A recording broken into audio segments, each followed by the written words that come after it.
Well, it is 7 o'clock on the dot, and I want to be respectful of everyone's time. So first off, my name is Michelle Croswick. I'm the director here at the new Lenox Public Library. I want to thank everyone for taking time out of your busy schedules to come and learn more about the referendum. What we're providing today is facts for you so that you can have an informed decision to make. So with that, I want to say thank you for coming, and also to our guests today. We have members of our board here. We have Trustee Ann Padova, Trustee Bonnie Alstead, Colette Leckie, Alex Van Sina, and our board president, Dr. Edward A. Tatro. And on our consultant side, we have Jamie Racklin from Meristem Advisors, Craig Meadows from Studio GC, and Rick McCarthy, also from Studio GC. All right, got that down. So just kind of a series of events for you guys. Don, am I okay here? Stay in one spot? All right. We're going to tell you what the referendum is. A quick intro on if yes, if no, and then I'll go ahead and hand it off to our consultants here who've been working with us, and then I'll kind of sum it up at the very end. And then we'll have time for questions, which I want to be able to answer those for you all. So with that, we're here because the library has a referendum coming up. So first, I want to let you know the building you're in right now was built in 2001. So it's over 18 years old. Last month, we're very excited to have paid off the bonds that built this building. So that construction bond tax rate is going away indefinitely. It will not be levied for anymore. You will not be paying taxes towards the construction of this building. We are done. And we actually saved close to $1 million by refinancing twice on the bonds. So we saved taxpayers a little bit of money on that. And that's why we chose to go onto the March 17th primary election ballot, because with paying off those construction bonds, that tax rate goes away and allows us the opportunity to redirect that money to the operational tax rate at minimal impact to the resident of New Lenox. So again, our bond is going down, it's disappearing completely. We're asking for an operating increase that's exactly equal to that bond rate. So just a quick little background on how library finances work. I won't bore you with details. And I think it's also important to note that the new Lenox Public Library is only about 2.5% of your tax bill. So 2.5 cents of every dollar goes towards us. Okay, so why does that matter? Our library, 94.3% of our funding relies on local community residents and your property taxes. We don't get a lot of state funding. We're usually not applicable for a lot of grants. So we rely heavily on the local residents to support us with their tax dollars. And with that, I'm going to hand it over to Rick. Hi, thanks Michelle, and thanks everybody for coming tonight. My role here is to talk a little bit about this operational rate.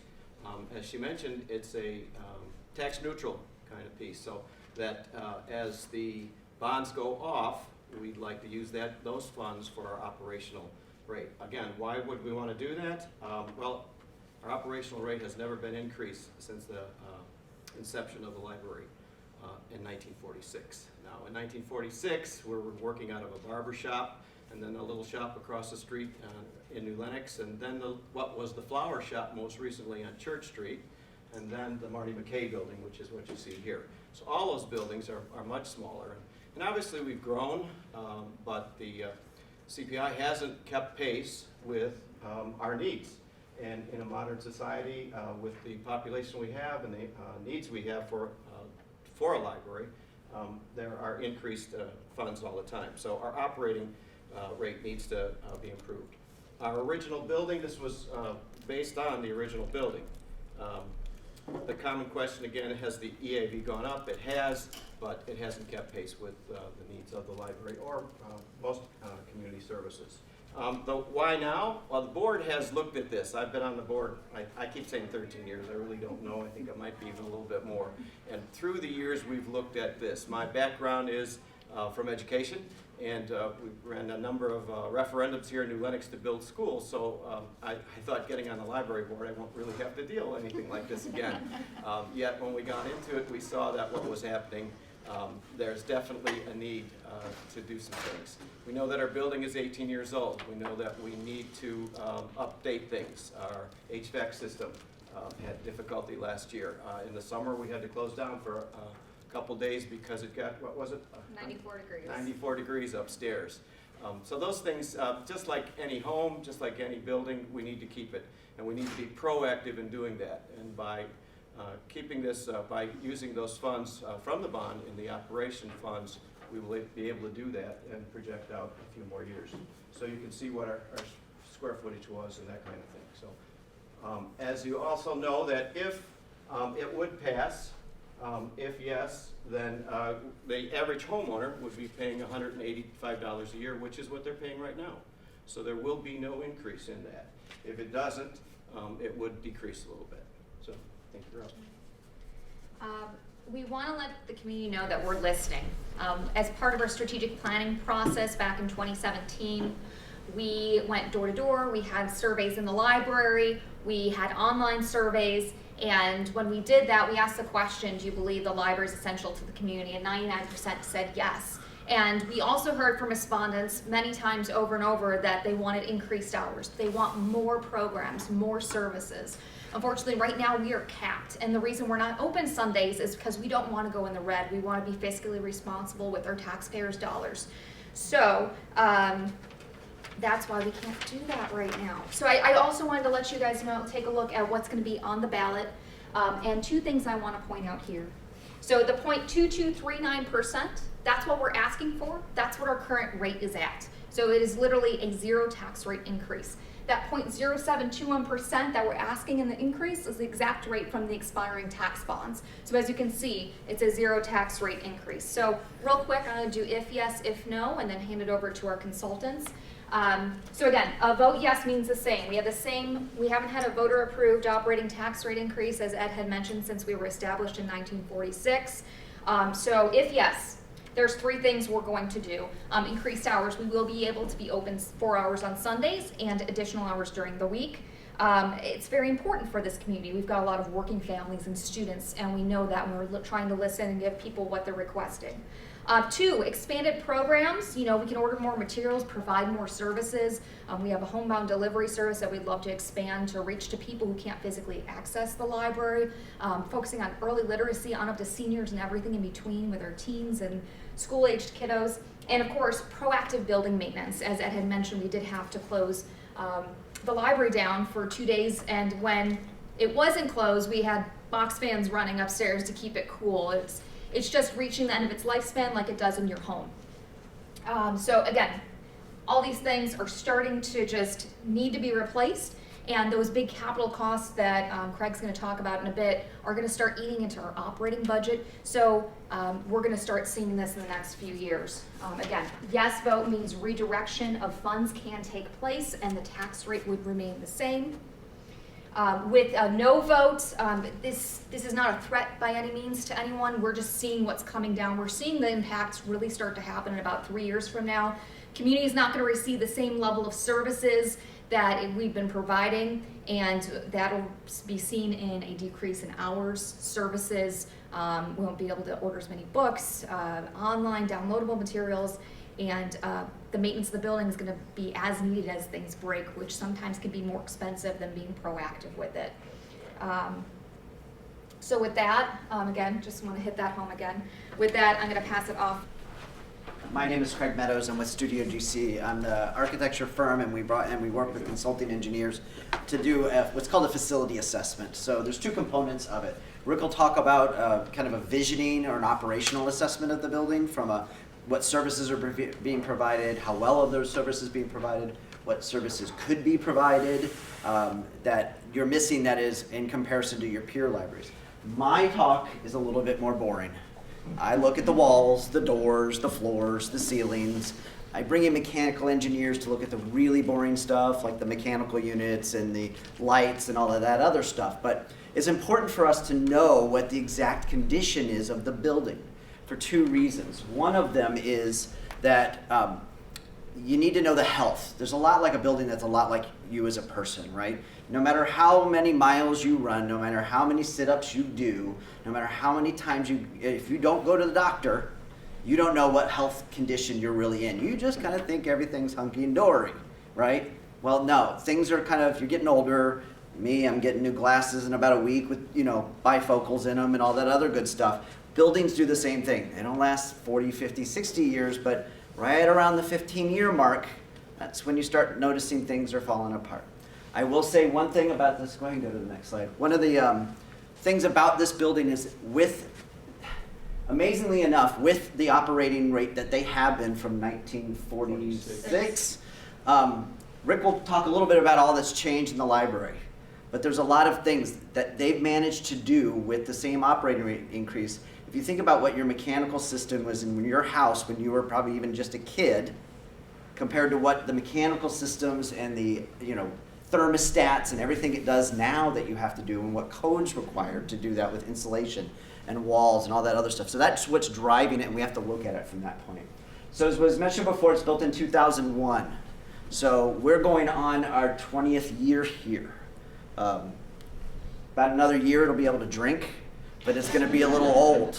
So to that end, we go through and we look at each and every component. We looked at landscaping, we looked at site elements. So what does the concrete look like on outside? How does the landscaping look? Is it aged? Is it falling apart? Is it representative of what one would expect in a facility like this? Roofs. And one thing I do want to point out is there are a lot of material choices that were done here that were done really, really well. There's a lot of brickwork. There's a lot of things that lasted a long time. But there are things that are consumable to a certain extent, like carpet. So one thing I want you guys to do is you're walking around the buildings, kind of open your eyes and pretend you're me. Walk around and look and go, and I'm just going to point out a few things in here. Like there's a couple of drops on the ceiling, right above you. Probably never noticed it before. There's little seams falling apart in the carpet on the floors. That's through no fault of any maintenance issues. It's just things are getting old. In fact, they've done an admirable job of kind of hiding it from everybody, because that's what their job, and that's what they're supposed to do. But what they're getting to a point was where this kind of maintenance stuff will affect services. One of the big things, as was noted before, that there's mechanical units that are significantly aged, and they're coming past their due. So as was noted, and I have a little note on my cheat sheet about things you notice and things you don't notice, and usually I don't get to say, well, the mechanical units are old, and so you're probably noticing some issues with those. Truth be told, hit a 94, 95 degree day, they went out, you shut down the library. That's tough for these guys to do. Nobody wants to do that. That's going to happen more and more and more if they don't have the finances to be able to take care of those elements. The other thing is, that we've got in here is lighting. The lighting system is old. It's inefficient. It's not providing the light levels that are required to current technology and current needs and current code requirements. There's technology and safety and security stuff that, because this was built 15 or 20 years ago or so, everybody's ideas of security are completely different than what they are now. So those need to be addressed, and so that people can be safe and secure in the facility here, so they can provide good services for that. Next one? Yeah. Actually, let me toss in one thing before Yeah. Craig goes in. So this is part of Craig's analysis for how long things typically last in buildings. So we look at all the, like he said, all the components and such. We look at the average service life of things. Yeah. All right, so this is the installed date, just for a little snippet of it. This is the average service life, and this is the anticipated date that you would replace whatever item we're talking about. There is lots of things whose anticipated service life is 2021. That doesn't mean that everything has to be done in 2021, but.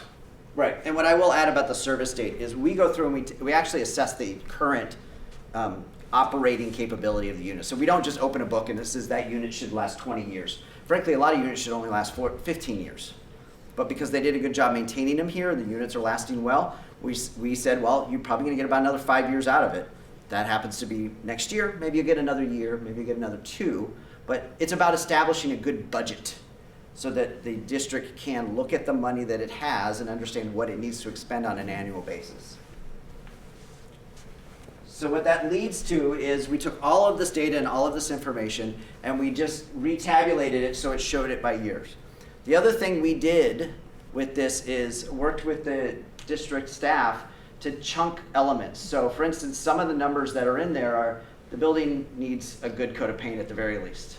And they've been doing what they can. As you notice right over here, there's 2 different colors of paint because you can't get this color anymore. And when you add it, this one's been here for 20 years. That one's been there for 2. That's what happens when you paint things piecemeal.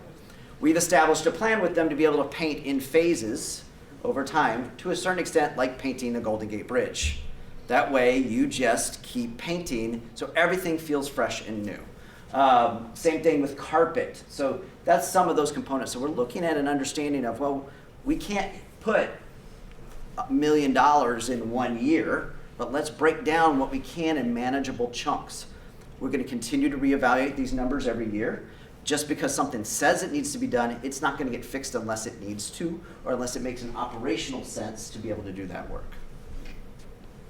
So then we created a 10-year categorized annual expenditure budget. Say that 5 times fast. And it begins to show and helps people understand what are made up in that. Because it doesn't mean anything if you just tell you it's $700,000 in 2021. But you can see some of it is interior. So you can see that a lot of it is mechanical. Some of it is walls. That's fixing drywall cracks. It's another thing. If you walk around, you start seeing more and more of those. And then looking at furniture, one of the things that were pointed out, we asked these guys, what are the things people kind of complain about? The furniture, for the most part, is as old as the building. You know, so those pads and the seats, they're starting to fall apart. They start to smell funny, you know, that sort of stuff. So you need to be able to get to those and replace them and refresh them, you know. So we looked at that. Things are a bit balanced and slid. We have a little bit of a dip in the middle so that we can anticipate needing to slide some things from 1 year to the next. It's a good budgeting technique. And then being aware that in about 5 years, there's some significant mechanical work that's likely needed to be done. So in a lot of cases, 2024 and 2025 is kind of about saving a little bit money for a bigger hit later on. So does that make sense?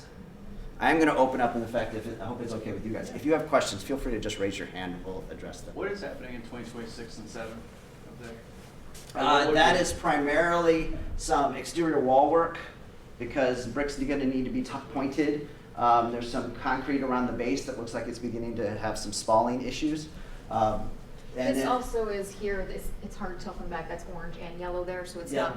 And then another chunk of it is mechanical work, which is rooftop units. There's valves that are starting to be problematic. Control systems are problematic. That's about the age when you look at that.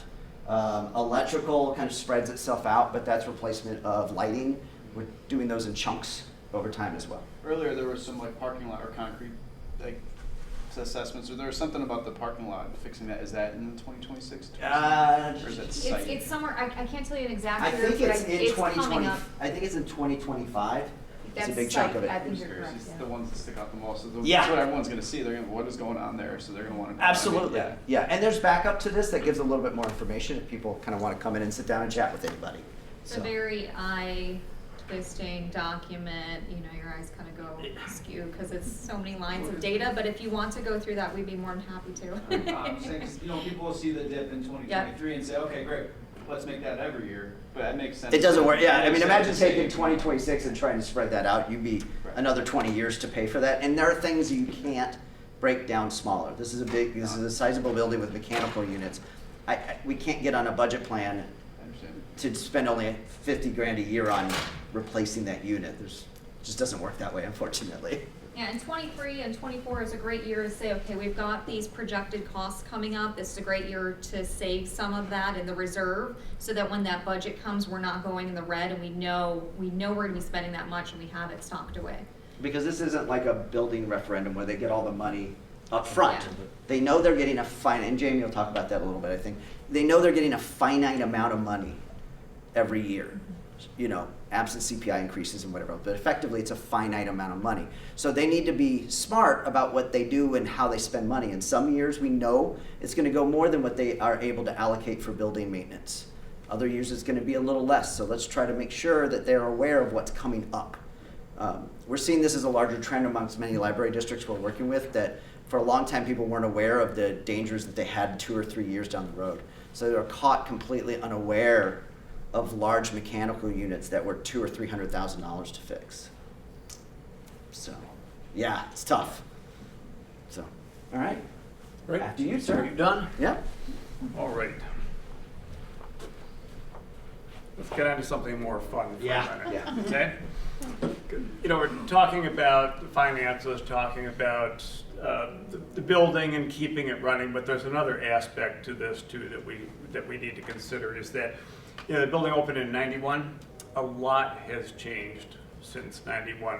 When this building was designed, we were still looking at libraries on a very traditional model. Okay, it was, centered about books, which is great, love books. But since 1991, 2001. Since 2001, a lot has changed in the way information is transmitted and the way that people access it. And one of the other things that we're doing is really trying to help our clients, help libraries navigate those changes in society and to remain successful. I was really lucky to be on a library board myself. I was president of the board in Elgin. We built a big new library, okay? And one of the things that we really emphasized there were events and things that brought people together. And so we had space events and local history events and such, and we had a space in the library that was specifically designed for events. And those were some of the numbers of the people that came to see some of the exhibits that we had in the library. But the day it really came home to me about what libraries are doing now and what's different about them was during our space event, okay? We had a couple of astronauts come to Elgin and talk to kids, which was great. And they arranged a radio link with the space station. And when it came over the horizon in Elgin, the kids in Elgin got to ask the astronauts in orbit questions, right? And that's a young man talking to an astronaut in space. And that occurred to me, then how much libraries' missions have broadened since, say, when this building was originally designed. And there's a whole other layer of things that libraries are trying to do now and need to do.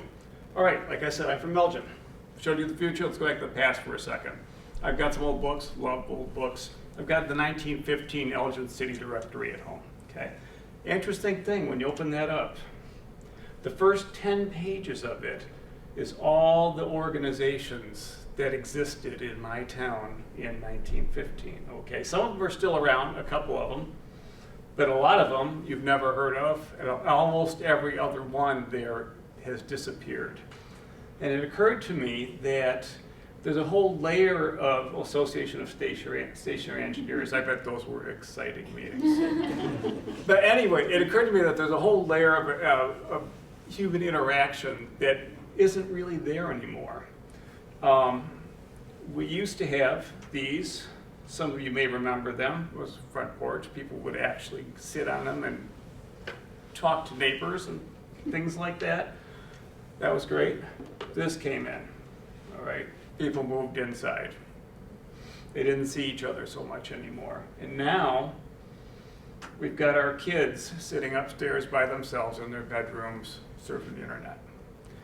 And to us, as we're planning libraries now, one of the things we're looking at is these changes and really seeing the library as a potential, as a place that can bring people in the community back together again in a social sense as well as an informational sense. So really thinking of the library as the front porch. So a successful library now is a combination of 4 different things. Learning, somebody by the book, we're doing just fine there at New Lenox, okay. Creation, we're looking at things like maker spaces and such, and people come in and actually make things. Could be video editing, maker spaces, a place to come and actually get access to equipment that you might not have at home. Access to technology that you might not have at home, things that you can't afford, like some of they say video editing equipment. And I think as important as any of those things is the opportunity for more social connection, a place to actually see and be with other people. So that's kind of, as we're looking at helping to retune libraries, that's some of the stuff we're thinking about. And we start by looking at the demographics of the community, okay? I'll just highlight one thing in that. This is the age range of New Lenox versus, okay, the kind of gold is New Lenox, this is Illinois, the green, and the blue is the US. If we look at the age distribution in the community, look at that. Children, there's tons of them here. The parents of those children, basically all these right here. As we're planning changes for the library in the near future, to me, this is something that is really important. We should really look at how the community is changing and say, as we want to change the library, it should parallel what's going on in the community. children and young parents, I think, are vitally important here. So the library's been struggling with low funding rate. We'll talk more about that in a second. And that's resulted in inability to modernize, not just the building or keep up things, but modernize services and provide some of the services that are now really appropriate for libraries. And it's one thing just to say that. One of the things we do is we actually jump in the operational statistics and such, so because we want to actually be able to back this stuff up. I'll just show you a couple of these, okay? So when the building was designed, it was designed for the future, right? That's why it is the size it is. This is from a peer assessment from about 50 or 60 libraries that are somewhat similar to this library. This is the average, okay? Red dot is New Lenox. So this is the library size per capita, okay? So a little bit above what the average line is there, but that's appropriate because when it was designed for a community that was going to grow for a long time, and every year it's getting closer and closer to that average, so that's good. So the building's big enough, all right? We're not looking to add. Not looking to add. Things like that people tend to think about in books per capita, print materials per capita, a little below average, but close enough. It really is. I mean, it's within the range of that. So as far as books go and such, we're doing okay there. Number of big meeting rooms here, same thing. For the big ones, we're okay. All right, so you've got a good facility. Starting to get age in some way and such, a little bit like Craig was saying. We've got the basics covered, the size and such, but if that's all looking good, why do we have this? The percentage of card holders, okay? United States, how many people, what percentage hold cards? Peer libraries and New Lenox. And the reason for that, I think, I've looked at a lot of these things, is because we are not offering some of the services now that are relevant to people as a 21st century library, because they've got everything else going for us there, right? So if we look at the actual operating expenditure, which is basically what the library is costing, per capita, this is my number might be a little bit different than what Michelle showed, but because I might have a different peer set, but here's the average of what libraries are able to spending, because their tax rates allow it, on their population, okay, yearly. This is where New Lenox currently is on that. Way lower, because the rate has never been increased. And our point is that this disparity here has outcomes in the service that the library is able to provide. And one of those big outcomes, they say, is that because the kinds of services that people are expecting in libraries are increasingly not able to provide them here, people are voting with their feet and often not coming to the library when you compare it to other libraries. And I think it's directly due to the funding here. And we look at the staff level of the library, people who actually run it here.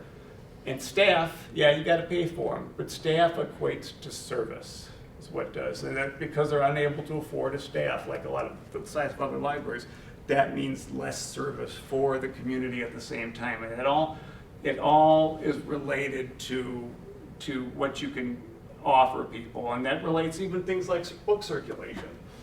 Again, it's because people aren't coming to the doors because we don't have those other things that are drawing people to the library.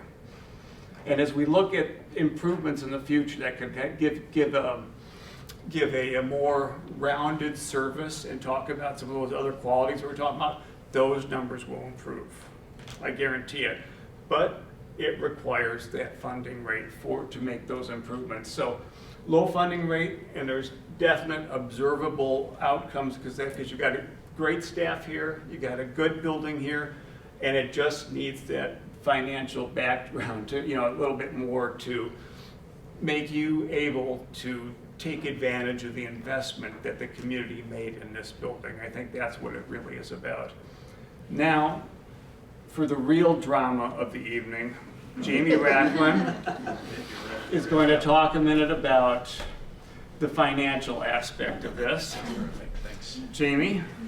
Thank you, We're on Rick. the edge of our seats. I'm sure you are. Well, the really exciting thing is I'm not going to particularly tell you anything that you haven't already heard tonight.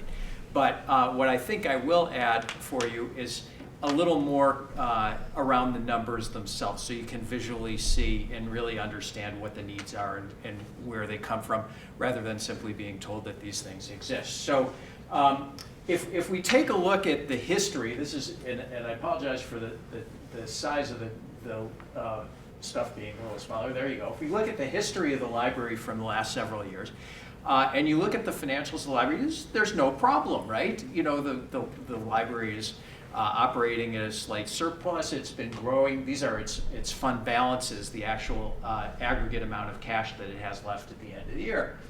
And it looks like things are doing pretty well. But as Michelle explained, and as Rick and Craig explained, that's because a lot of the services that you're looking for, a lot of the services that could be being provided are not being provided in order to maintain that financial discipline.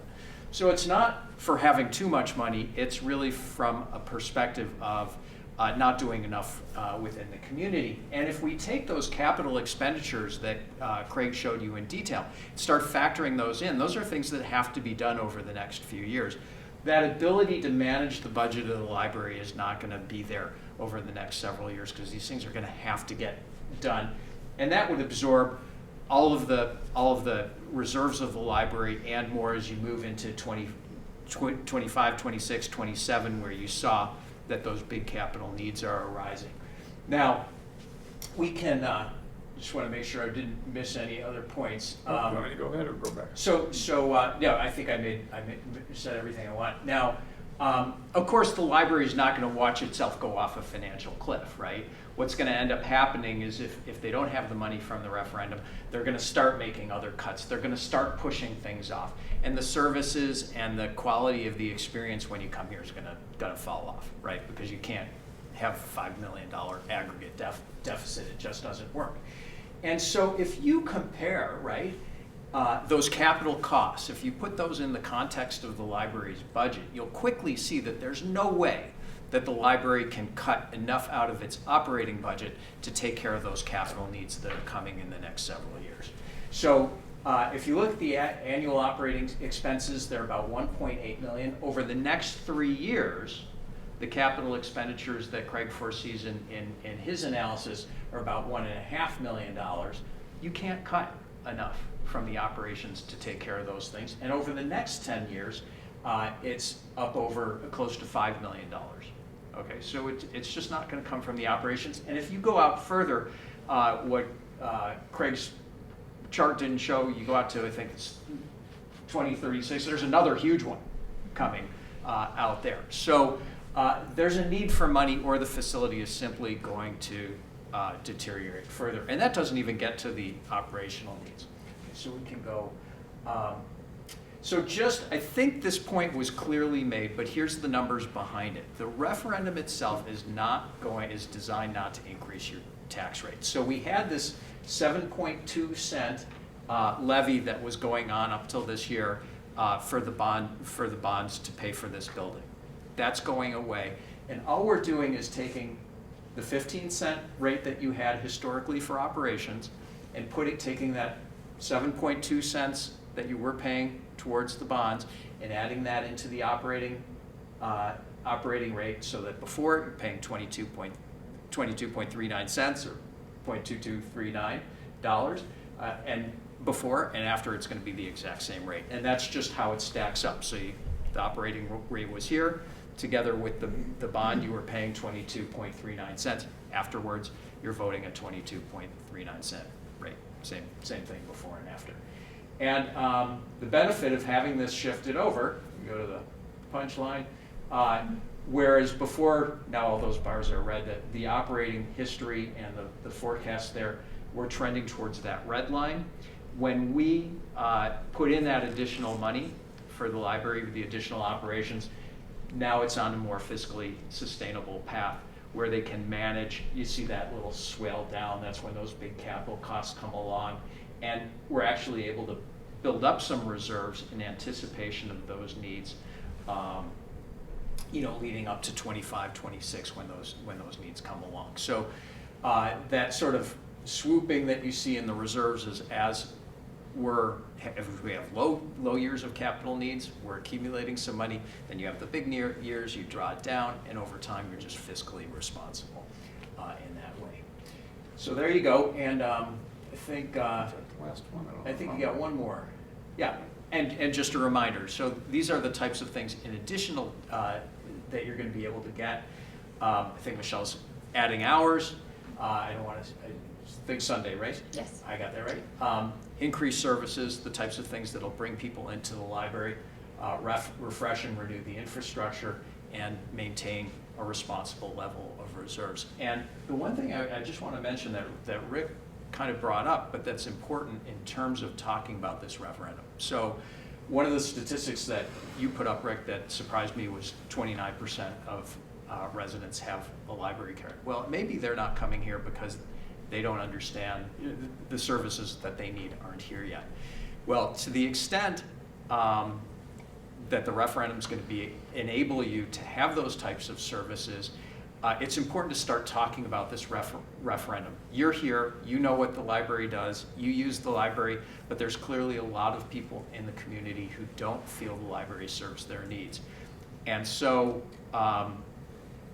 it's important to start talking about this referendum among yourselves, among your friends, among your family, anyone you think who would have an interest, and say, this is in order to be able to provide services that would make you be more likely to come and use the library and enjoy it. So also ready for questions if anyone has them. How many hours on Sunday were we thinking about? 4 hours. 4 hours. It's usually typical with area libraries. Yep. Well, what 4 hours? Which 4? That's to be determined. Most libraries do 1 to 5 p.m. due to most people going to church in the mornings and having that midday option, 1 to 5. and then getting ready for work the next day. So usually, but that's not set in stone right now. Yeah. So I was having a conversation about that, and I mean, I remember, like, one of the things I noticed most as a resident, I drive up to the library, I'm like, this place is huge and it's beautiful. Why isn't it open? I mean, it's an honest question. It's like, why isn't this place open? And especially on Sunday, everyone's waiting the last minute to do their homework. No one's going to do it on Saturday. Come on. So the Sunday hours I get, and 1 to 5, I think the church makes sense. I'm sure there's a sweet spot there. So you understand now why we're not open? Well, yeah. I was It's something we've struggled with for years. When I was making those observations, and I aged a little bit, and now I understand. So I'm gonna, show one other thing. We did a little bit of a visioning exercise for the library, just based on some of the things that, if referendum passes, the kinds of projects that might be able to happen here. And the referendum really is not about gutting and replacing the library by any means. It's keeping it going in a responsible way, but it will ultimately give some money available for other things to help improve those services that are kind of lacking right now. So if we talk about that for a minute, okay, just based on our experience doing libraries, some of the things we think you might want to be looking at: expand services for early learners. That's one of the things we're doing. A lot of libraries this age, we always have the children's section, but we're starting to place a lot more emphasis on really early learning and children's activity spaces. That goes along with their demographics. Yeah, exactly. It This parallels, the community. So small group meeting rooms, they're always busy. They're the most popular thing in libraries now. We could use a bunch more of them, so I think we suggest we look at that. And they're already used to operating on a skeleton staff here. And what we were thinking is, if, say this passes, there's no reason that we can't actually continue or make a design here that is very efficient in terms of staffing, so you can always operate potentially on maybe a smaller staff than most libraries do. And if we design it or look at long-term improvements, we can make that possible. So that's what I would think. And also improve some amenities for teens. There's all those kids that we saw there a couple of years, that bump is going to slide down into the teen area. So we wanted to look at some proposals for things that might happen and keep them, very modest. And so just look at a couple of things here, okay? Opening up some of the floor space for things to happen. This is a symbol on. You are here. I know, that's the door. Yeah, sorry. This is where you came in. Okay, here's the best, one of the best view from the west parking lots there. Okay, so say you come in. One of the things we're looking at is opening up the floor plan a little bit, because when I showed you that picture from my library in Elgin with the events happening there, the thing that lets those happen is we made the library very flexible, that we can move things around. So when we land a really nice event or a display, we can actually bring it in. So clear out some of the things so we can actually have some space available. And this is essentially our graphic symbol for wheeled shelving. And often in those kind of places, we'll bring in shelving that's on wheels, might have new books, might have quick pick, something like that.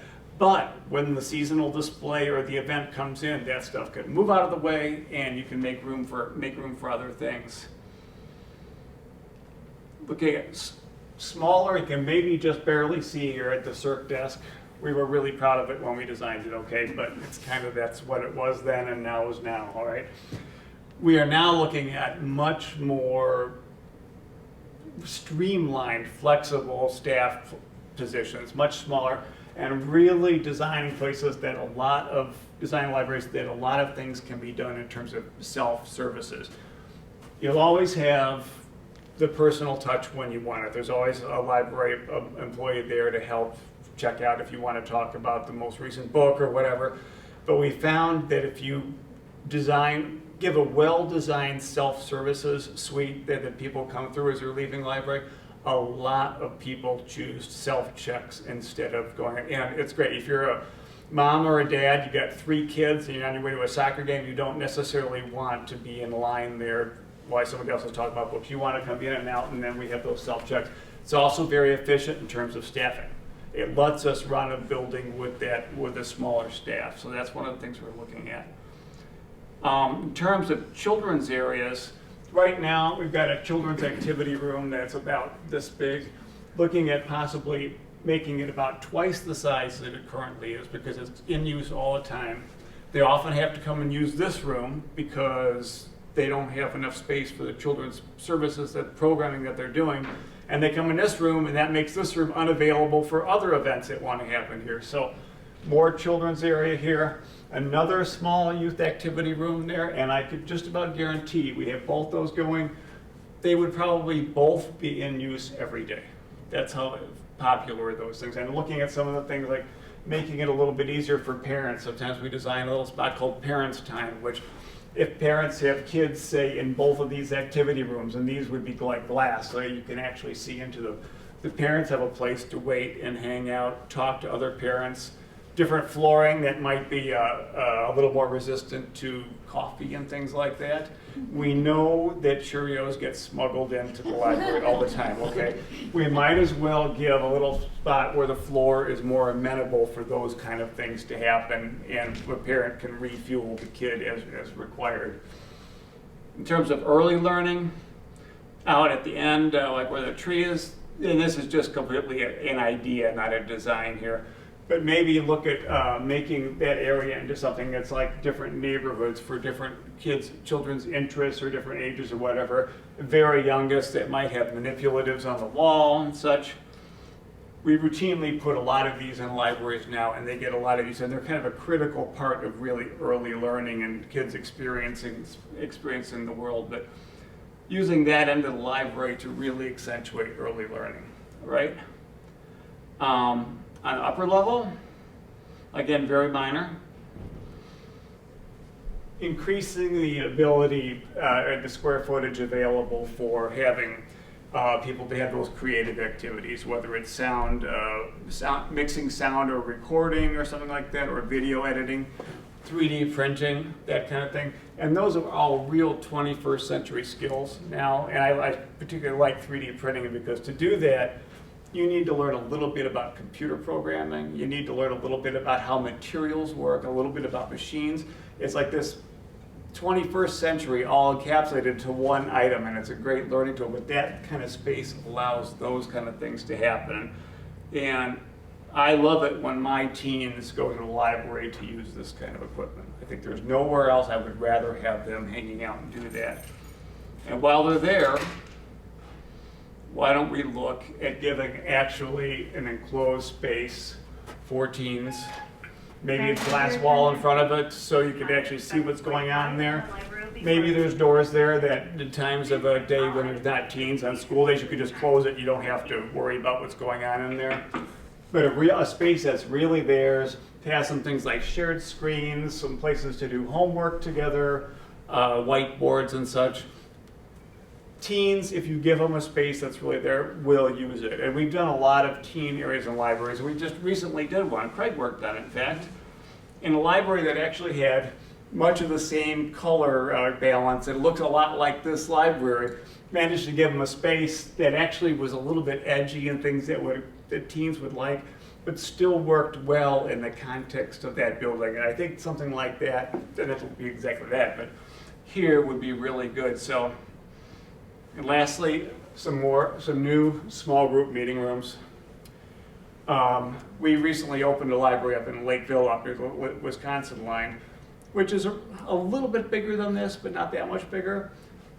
Within 3 months of opening there, they were booking out their small group meeting rooms 800 times a month. And Lake Villa doesn't have a big community around it like you have here. It's harder to get to, and if they're getting 800 uses a month of small group meeting rooms, that means there's a demand for that kind of thing. So if we can add a few more of those, I think it would be great. So improvements in teens, improvements in small group meeting rooms, improvements in children's area that we were talking about, all those things put together are what's gonna make that dot where you say how many people actually come in the library. That's what's going to move that up and let people make better use of this investment that you've got here. Do you have a question? Yeah, I was just curious. With the focus on early learning in children, teens, will there be considerations and or accommodations for children with different learning abilities as well? That's more of an operational thing than an architectural, but I think Let me get to that at the end. Sure. If I don't touch on that, because I think some of what I'm about to talk about will speak to that. But if I forget, please remind me. Okay, thank you. But one of the things we do look at often is related to that is making some of the spaces slightly lower stimulus spaces for people who need that, or for people who have children who need that kind of environment. So that would touch on what you're saying there.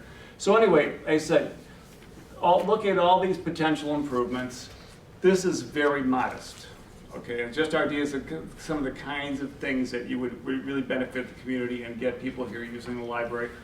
It's not wholesale changes of anything, but these are the kinds of little projects that can be phased in as, say the referendum passes, phased in over time. Maybe 1 year this happens, maybe 1 year those happen, and work it within what you would have to be able to work with. So I think there's a lot of great potential here, and again, it comes to making, getting the best use of what you paid for here, and I think it would be a great benefit for the community. Michelle, I'd like to add one thing real quick. So one thing that's important to note is we presented two concepts here. One is like the maintenance and the facilities and like when are the rooftop units need to be replaced, and then we presented a visioning study that talks about if the referendum is passed, what services may be able to be provided and what does that look like to the building. What we would recommend that the district continues to do as they move forward is you need to overlap those two, so that if work is done in an area, let's get double our value with that expenditure. So if we're replacing a rooftop unit anyway in 2 years, maybe it's that part where the teen area is, and we can go ahead and use those dollars and the service dollars to be able to take care of a problem. Now I don't have to repaint that corner of the building because I'm now getting a value out of it, not just repainting the same color yellow I had before. Things that to be efficient, build efficiency into it there. Right. Yeah. And I think, actually, one thing I should have said too is the things I just showed you was from our visioning study. It doesn't mean if the referendum passes that those things automatically happen. It was really the kinds of things that we suggest happen here if you have the money to do it on a referendum. Right. So. And what we were so excited when CUGC came in and Maristem came in, what they saw, not just because they've been consulting with us, is what we've been trying to do with our limited funds. So Rick was talking about a teen area, we've tried to move around the sections of the library using what we have to make it more conducive for teens, to give them their own space. So take that one step further to actually make it a definitive space. As far as the children's area, we've been trying to make a makerspace in an area where it's at, and now we're kind of gearing towards the early literacy type of makerspace things. In regards to access, we just submitted a grant for hopefully those with special needs to create a kind of a calming room for those with sensitivities to different stimuli. So we've been, and I know we've been talking about that with our digital services manager as far as adults also who are overstimulated. One thing we were looking to, we were talking about extra hours. If the referendum does pass, we will really look into having, not all the time, but select times, maybe once or twice a month, to have an early access hour where lights are dimmed. Other libraries do that as well. So we can look into those more modifications because we will have the funds to do so. So all this information is great and whatnot. And I just really want to hit it home with, we're doing all the right things, we're just not doing enough. We can't get out there into the community to tell them what we're doing. We can't, do as much because, as Rick had mentioned, our staff are the people who provide the services free of charge. So because we're on such a lean staff, we can't be open extra hours. We can't be out there doing more programs. But I just wanted to kind of hit it home with why we're doing what we're doing. So we want to start them young, get them excited about reading. So we got a little bear kiddo here, very excited about learning. The summer learning challenge is huge for us. We get a lot of kids participating and just having fun with learning. I mean, just kind of trick them into learning stuff. We also have been partnering with the school districts. We're all about partnering with organizations. If this referendum passes, we can do more of that. We can be supportive of our local businesses and stimulate our local economy. We can go ahead and partner more with the schools. The past 2 years, we've been part of the Summer Learning Challenge. Last year, we did a donation drive with the teens to collect supplies for kiddos in the district that can't afford supplies as part of our Kindness Rocks initiative. Again, makerspace, an extension of the classroom, so when the kiddos are not in school, they can come here and learn and have fun with technology and different things. Getting them ready for school, early literacy, as Rick said, is huge, and we're trying to do that with what we have. You can see they're very excited. I can't resist. I'm a former children's librarian, so this stuff really hits home to me. So, it's proven study, the more words kids hear as they're younger, the better their vocabulary is, the more they're going to be ready for school. Our teens, we have homework help, we've got the teen scene now, we're going to have a program coming up about study skills, and this is huge. Today's day and age, when all kids are doing is looking at their phone, having social opportunities for them to interact and learn how to problem solve, that's big. Adults too, we don't want to leave them out. We have fun stuff like learning how to paint. We've got self-defense classes we host here. We have this chess club. We're going to have hopefully senior games once a month starting next month. And this is a quote I got just a few days ago. Someone emailing about us, our homebound delivery service, that since they became disabled, that it's really a godsend, and we want to do more of that, and we can't right now. Our hands are tied with what we have. So we have all these great ideas, and of course, for those who can't visit the library, we would love, love, love to partner more with our local senior and assisted living communities. We can't do it as much as we can because we just don't have the staff or the money to do so. But when we come to visit, I know Liz in the back, this is her up here, she loves doing this, she has a heart for seniors. When we go there, they just can't wait to have us back. So we would love to have a continued partnership with our assistant. We want to be embedded in the community, and where our hands are tied by maintaining the building and attending to capital needs, the boring stuff, right? We want to get out there and be a partner with everyone. So that's my push, that's my heart, that's my passion, that's why I'm a director here. I'm a new Lenox resident. I love this community, and I just want to, and I know our board of trustees are obviously all new Lenox residents. They just want to see this community grow and continue to work together to make it one of the best places to live, I honestly think. So again, March 17th is voting day. Early voting starts March 2nd right over at Village Hall, so it's really close for us. I think even it's February 6th is Will County Clerk's Office early voting. So with that, I'm going to open it up for questions, and I also want to bring up our website here, see if it'll work. Sometimes technology works. It's thinking. With our frequently asked questions, which is where you can go to find answers to more information. Please, the time Don't worry, you know people. We can stay after closing. All right, so what questions do I have? Thank you. On the 2nd, we could just go right next door to place our vote? I called Will County Clerk's office and they said that the Village Hall is going to be accepting all of Will County residents to do early voting. So, yeah, thank you. Mine's just really more of a comment. Yeah. So my brother-in-law is autistic, so hearing the services that are provided, I just really acknowledge how important this is for the community to have these services. There's a dearth of programs for adults who phase out of school that are autistic and have learning disabilities, so this would just be fantastic, so thank you. Thank you for mentioning that. Any Are other you questions? gonna be, having like yard signs and that kind of stuff that you can, So, do you have the funds for that? just to let you know, we are a tax-supported institution, so all we can provide is the if yes, if no, and go vote. I do know that I believe there's a Say Yes committee, and Alex over here is heading that up. Board members are not held to the same restrictions. So there is that. I can't have anything to do with that. But if you'd like to learn more, there is a Facebook page about that. See me afterward. Or Chapman. I was gonna say. I could say Chapman. I have to stay legal. Yeah, not in that. I'll be happy to deliver you a sign if you like. Personally, not as a board member. Right, right. Michelle, you have me down here for one last thing. I just want to emphasize that it is a zero tax rate increase, so it's really no real increase in what does it mean for the average person. I mentioned earlier, average home is about $275,000 here, or $72,000 in New Lenox, and the taxpayer would have paid $185 to the library. That will not increase if this referendum passes. And is that the language when you actually go in to vote, say that? No. It will not say that. It'll say this. Hold on. Oh, shoot. And that's the scary thing. That's why the word has to get out, so people really understand that. Legally say increase because it's over a certain threshold. So the ballot, because of Illinois state statute, hold on, look at this.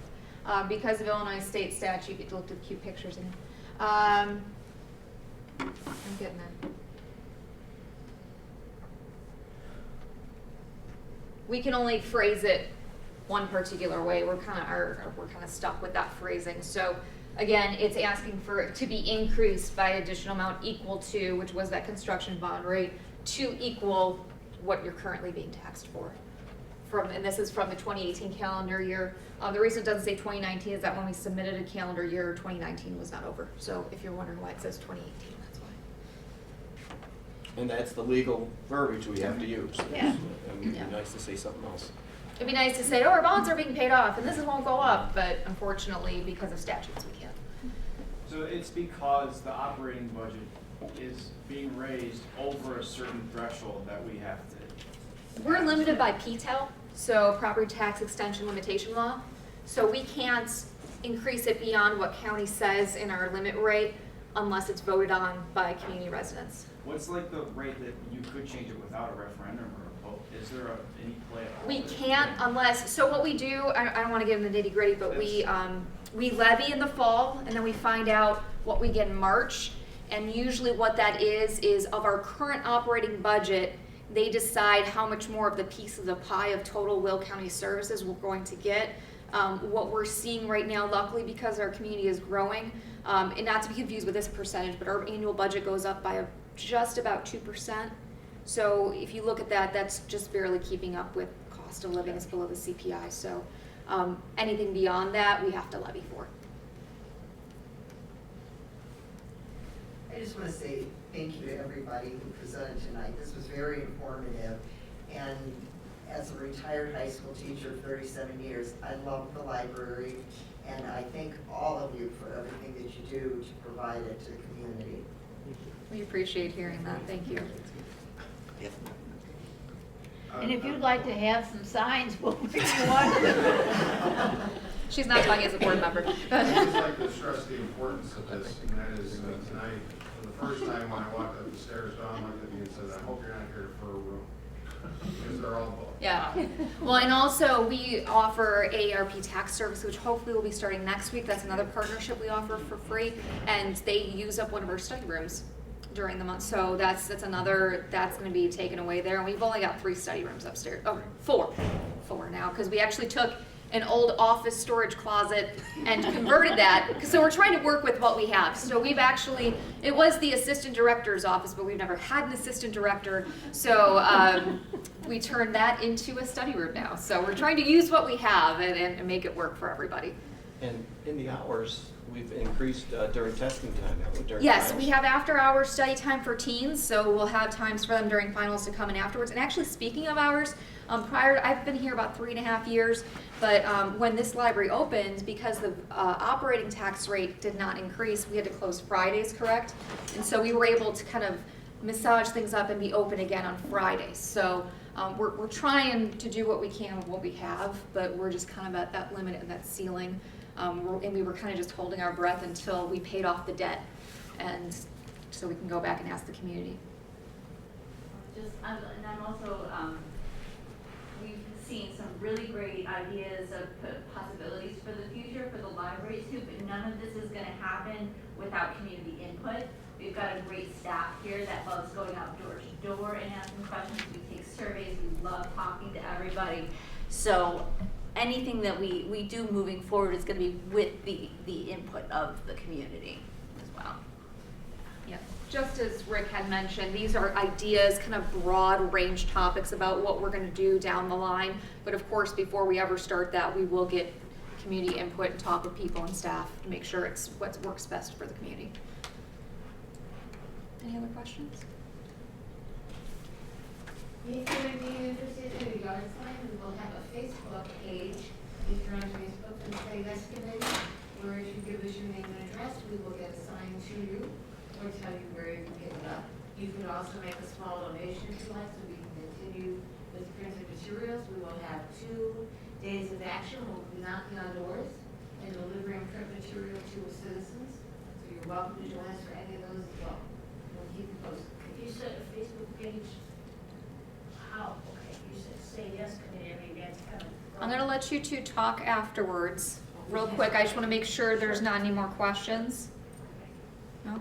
Sorry, I don't mean to cut you off, I know Don's recording, so. All right.